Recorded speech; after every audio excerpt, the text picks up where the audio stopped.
10:30కి లేస్తే ఇంట్లో వాళ్ళు ఏంటి మీరైనా కన్ఫర్మ్ గా కొడతారు, కొట్టకపోయినా అట్లీస్ట్ తిట్టుకుంటారు కదా. A day in my life day 10. నాకు బాగా ఇష్టమైనవి ఒకటి నిద్ర, ఇంకోటి తినడం. ఇలా మాత్రం అస్సలు చెప్పను. ఇంటికి వచ్చిందే చాలా డేస్ తర్వాత వచ్చాను, అది కూడా ఇంకా ఫెస్టివల్ హడావిడి వల్ల 2 days ప్రాపర్గా స్లీప్ లేకుండే.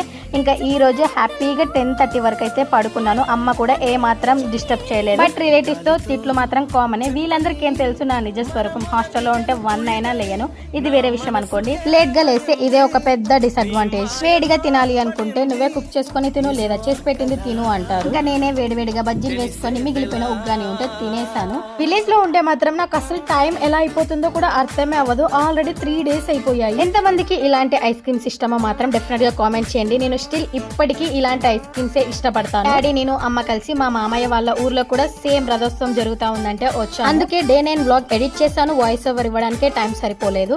బట్ డే 10 వ్లాగ్ మాత్రం ఆన్ టైం కే పోస్ట్ చేస్తున్నాను. నిజం చెప్పనా గైస్, నాకు వింటర్ కన్నా సమ్మరే చాలా ఇష్టము.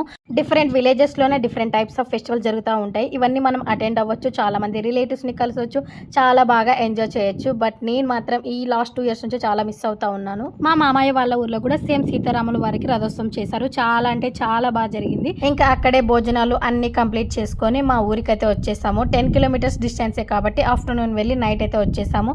చాలా డేస్ తర్వాత మా జేసీబీ కూడా ఇంటికి వచ్చింది. ఇంకా నా డే 10 ఎలా అనిపించిందో కామెంట్ చేయండి. See you on day 11.